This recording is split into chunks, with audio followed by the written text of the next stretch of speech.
You there! Prithee, goodly traveler, might I prevail upon you to answer a question? You see, I am on a mission most grave. I seek a sorcerer most foul, most reviled, most feared. Her name is... His pincers scissor wild. Septa the Ineffable! Have you heard tell of this wicked beast on your travels? Why, I shall slay her with a single thrust of my sword-like claw. For mine is an ancient and noble order, bent on destroying that which would destroy. Septa is a sorcerer, and I am a source hunter. Lost. And the hunt continues. Be wary, traveler.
The air is thick with heavy flakes of ash.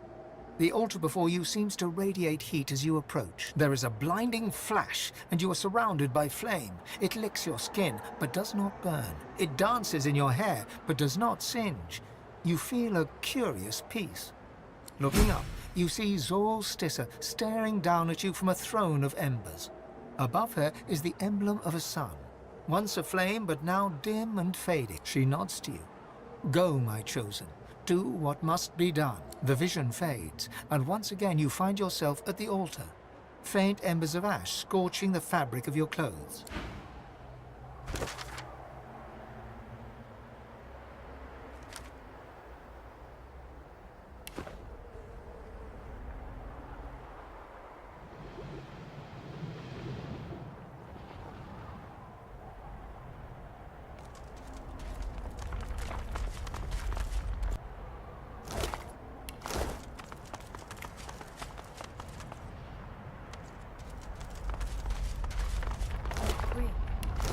They be doing the purging? The plot thinnens. Did the God King send ya? Did he send ya? As ready, God King. They came out of nowhere and killed us all. As ready. Rise me up. Rise me. I serve the God King. Rise me up. Rise me up, God King.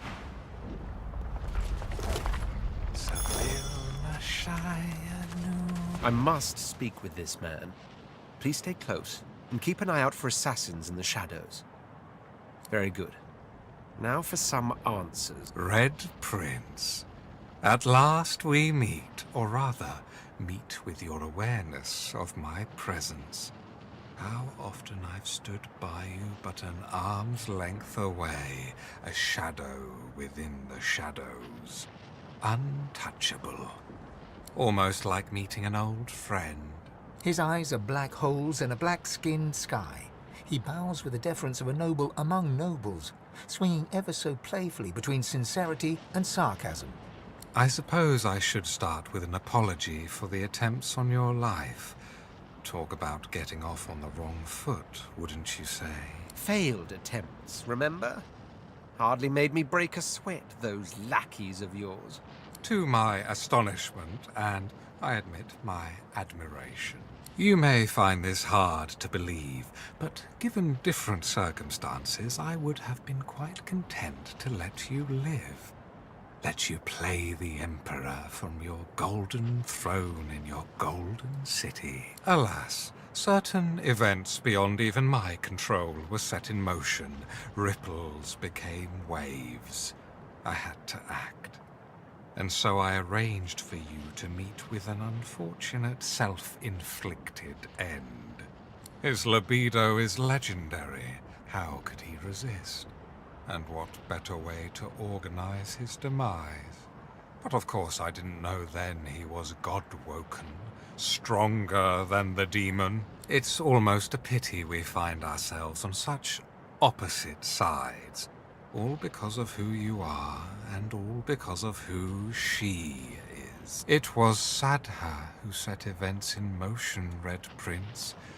If you were the ripple, she was the wave. She's a tidal wave that will take wing, become a murder of dragons, red as the setting sun, that will alight every corner of this world with the terrible splendor of fire.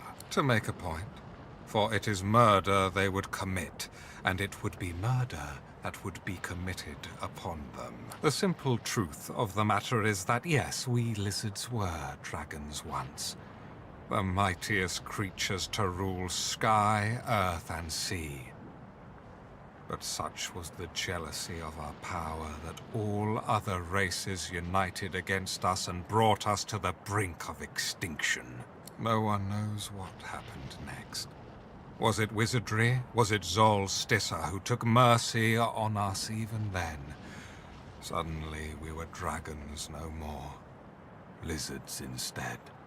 And as lizards we flourished and built an empire once more. But the House of Dreams trades in prophecy.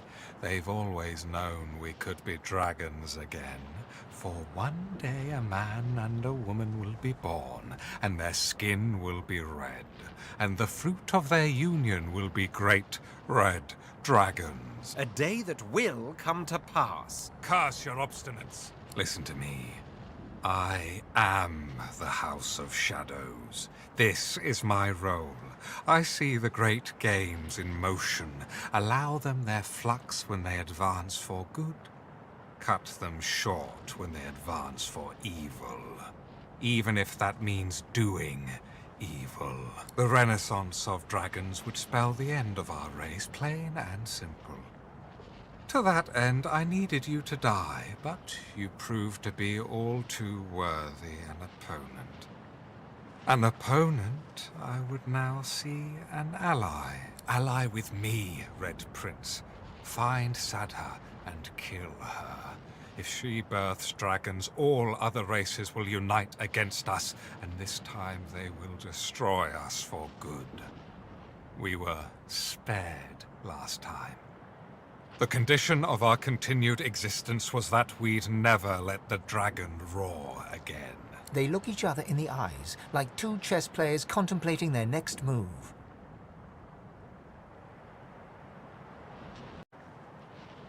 Actually, I think I'll call his bluff. Now then, I'm the Red Prince. Your role in this story is over. I am its sole protagonist. Sadha may indeed be dangerous. I may decide she must die. I may not. But it will be my decision. You're out of options, Master of Shadows. Tell me where she is. The Shadow Prince stands checkmated, and he knows it. I truly have no choice, have I? Very well. I must put the fate of all lizards in your hands. But beware. Sadha is ultimately dangerous. Not only will she be the mother of dragons, I fear she's fallen in with an old enemy. Them. He points to the fallen black ring. If I'm correct, and Sadha's heart has been darkened by the ring, you may be able to find her through their scrying magic.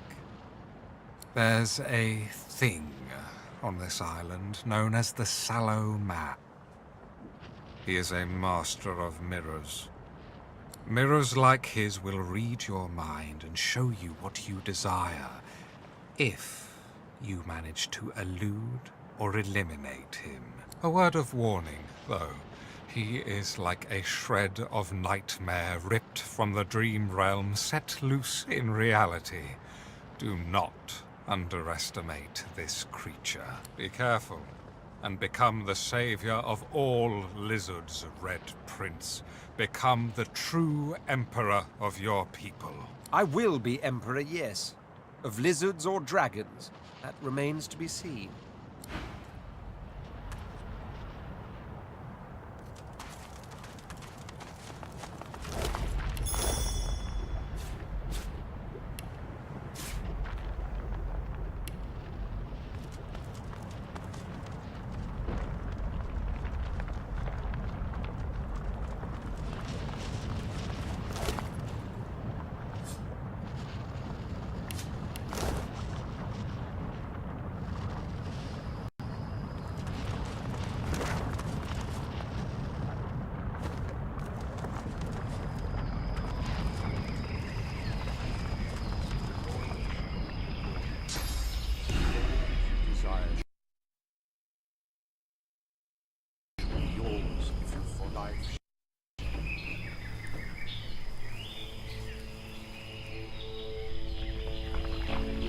Death will become night. Your enemies shall come down. The wrongs of the Seven shall be put right, thanks to the God King. Obey him, honor him, feed him.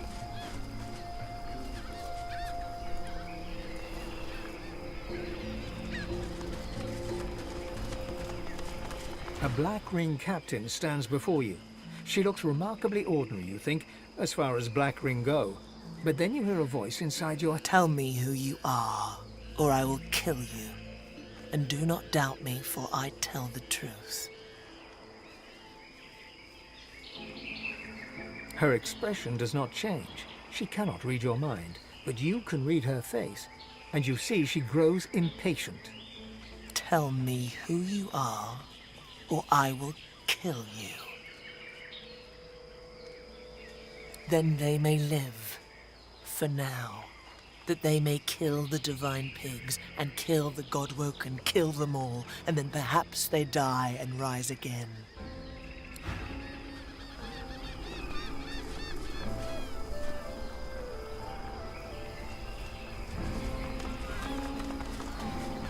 The dreamer's eyes have rolled over white. His fingers twitch as you near. A cold presence suddenly seizes you. Your breath shortens, and a voice enters your mind, probing. It is you, the prey that my master seeks, God-woken.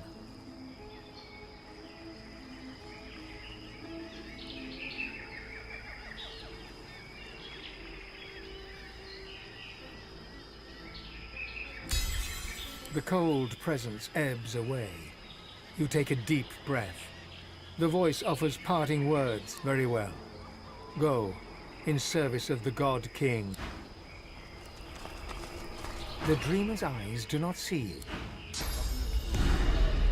The Magister cowers, oblivious to you. The dreamer is twisting her own mind into a maze of her worst nightmares. I don't want to go in the cellar. Please. Loved ones returned to you. Death will become free. Your enemies.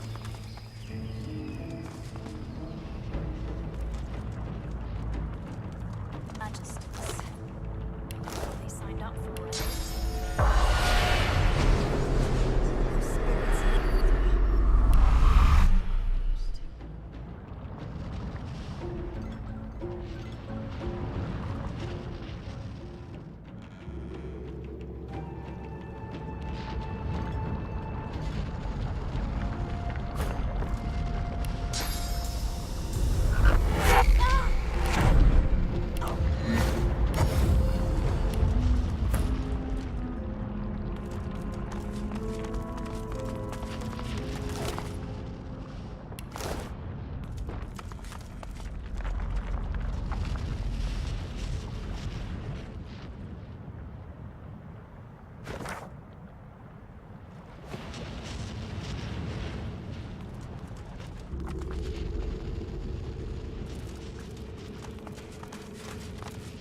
voice that is not your own rises within your skull. You are no child of Duna. Leave now, or face his wrath.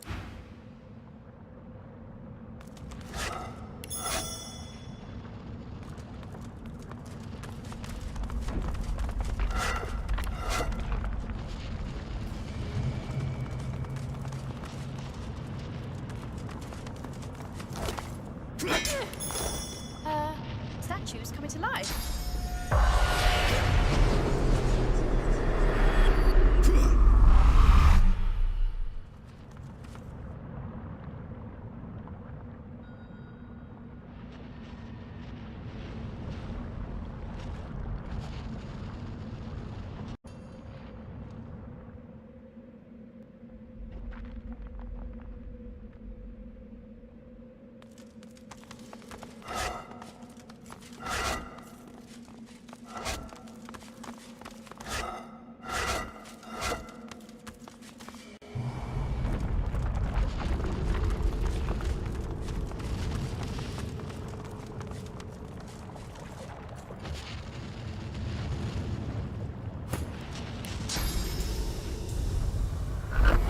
Looks like those weapons made a lethal enemy.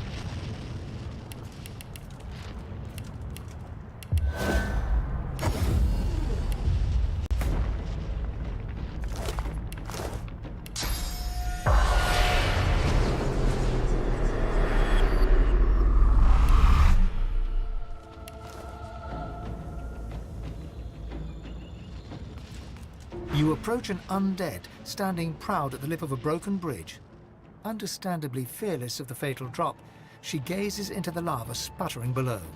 Turning to you, she motions to the black ring corpses at her feet. Good riddance to bad rubbish, eh? Only thing I like less than Black Ring are trolls. God-woken, are you? Easy. I see it on you like an aura. I see such things, for I am the Watcher. And I seek such things, for I am a seeker. The Meister! She bats one skeletal hand in a truly derisive fashion. Her crackling laugh sounds like dry leaves whirling in the wind on an autumn night. The Meister's ragtag band are but a pale imitation of the tradition they sought to revive. I am one of the original Seekers. We swore to be Knights of the Council, Guardians of Godwoken, and Defenders of Divinity. Together, we failed. But still, I try. Alone. Unless the Knight of Duna has been cursed. Void runs through his veins where source once flowed. I am sworn to protect the Council and all within it. But that same oath renders me unable to lift a blade against him. Release the Knight's good spirit from his corrupted shell, Godwoken. Do this, and I will gift you with the last standard of the original Seekers. If you seek ascension, it could help you greatly in the trials along the way. My thanks, and the thanks of Duna's Knights too.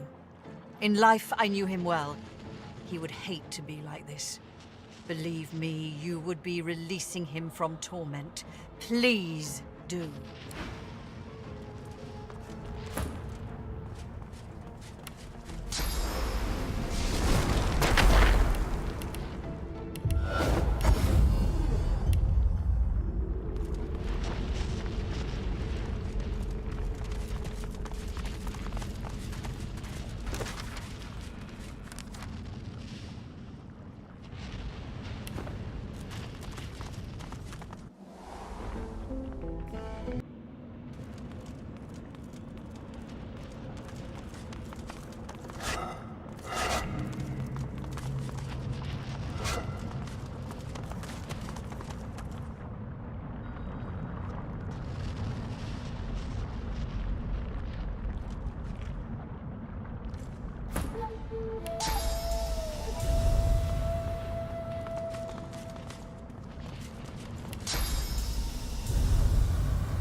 With great armored fists, the Knight of Duna pounds his own helmet rhythmically. The helmet is buckled inwards in places. Rivulets of blood trickle from beneath the visor.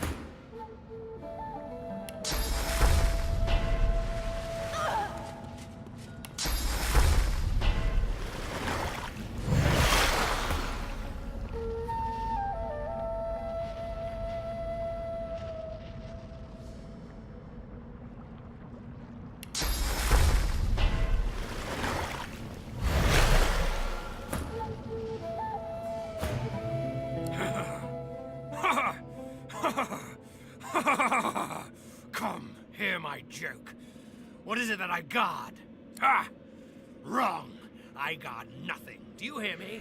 Nothing! He showed me. He leans forward. Glimpsed beneath the crumpled helmet is a mangled face and crazed, unblinking eye. It's all a joke. There's nothing to guard, only lies. You'll see for yourself once you're dead. The Knight of Duna's features slacken. He looks almost calm. But the moment passes, and his maniacal scowl creeps back. No more talking, hear me? There's only one way this will end.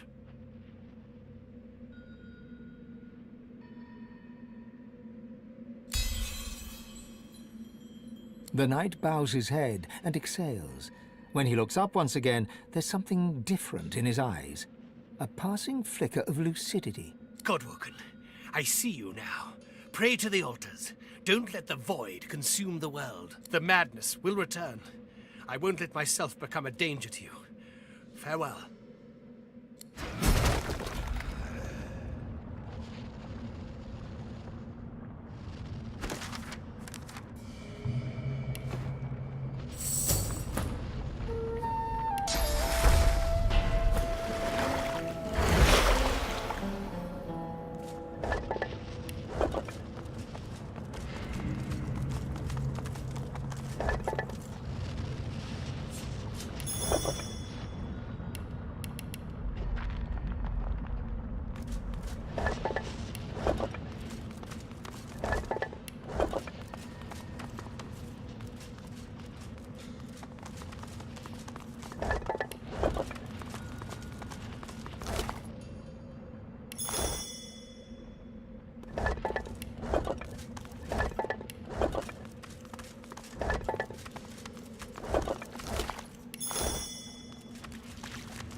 Carved onto the face of the altar is a dedication in honor of Duna, patron of the dwarves.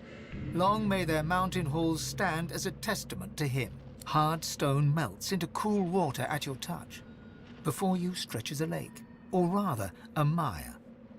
The waters are fetid and rotten, the air filled with choking miasma. Through the dense fog, you hear a voice. Please, cleanse this place. Let me breathe. You stand in the dim... carved onto the face in honor of Duna, patron of the dwarves. Long may their mountain halls stand as a testament to him. Hard stone melts into cool water at your touch. Before you stretches a lake, or rather, a mire. The waters are fetid and rotten, the air filled with choking miasma. Through the dense fog, you hear a voice. Please, cleanse this place. Let me breathe. You feel a tug as the god leaves your body and flies out over the lake. The miasma clears as the deity skips across the water. You look down to see your own face reflected back in the now crystalline waters of the lake. High above your reflection, the full moon stands vigil. You step back from the altar, the vision fading before you. As you leave, you notice a lunar rune has appeared, carved into the rock.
Woken, you have succeeded where I could not.